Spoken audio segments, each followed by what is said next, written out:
sino ang mas maganda? Catherine Bernardo or Nadine Lustre? Catch.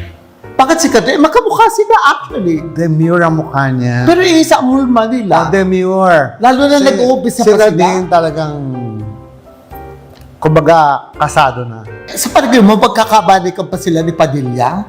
Kunin mo na ito. Base sa pasta ko lang. Sino ang mas maganda?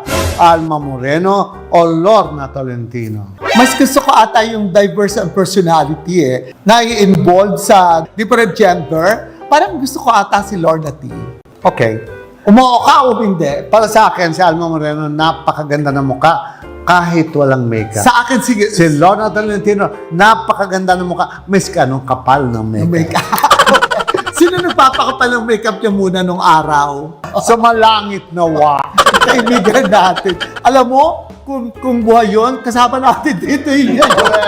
Sino ang mas maganda? Elizabeth Oropesa or Vivian Velez? Alam mo Vivian naman. Velez naman.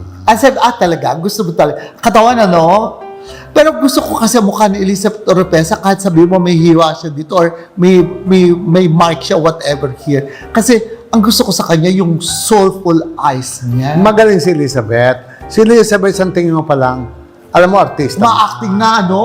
Oo. Si Vivian, isang tingin mo pa lang, Sexy na. alam mong magandang panty. Sino ang mas yummy?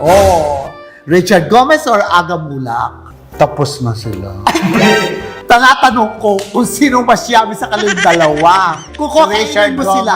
Gomez, nung bata siya, talagang yummy siya. Oo. Si Aga Mulak, nung bata siya, talagang bagets na bagets. Oo. Magkaibang dating. Tama. Isang sporty, isang Isang cute. cute. Oo. Magkaiba, So, magkaiba. sino?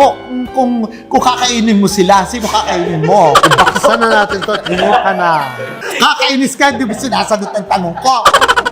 Ano ba dream mo nung bata ka? I wanna have my own cemetery. Bakit cemetery? Di kasi meron kasi kami lupa doon na likod nun may public cemetery. And then I wanted to have my own private na maganda, but syempre, I mean, kaya din, affordable din. And, I wanna design a nice cementerio. I find it so nice and gothic and beautiful eh. And I wanted to design a nice kabaong. Let's say if you're LGBT, I'm gonna make you a rainbow kabaong. I don't know, it's trendy. Yeah, yun ang feel mo nung bata ka. Yeah. Kapag nag-aasap ako or may mga mall show ako, lagi ako naka-shades. Hindi para magpapogi. Kasi ninervous ako, makikita mo mata ko doon gano'n ng gano'n.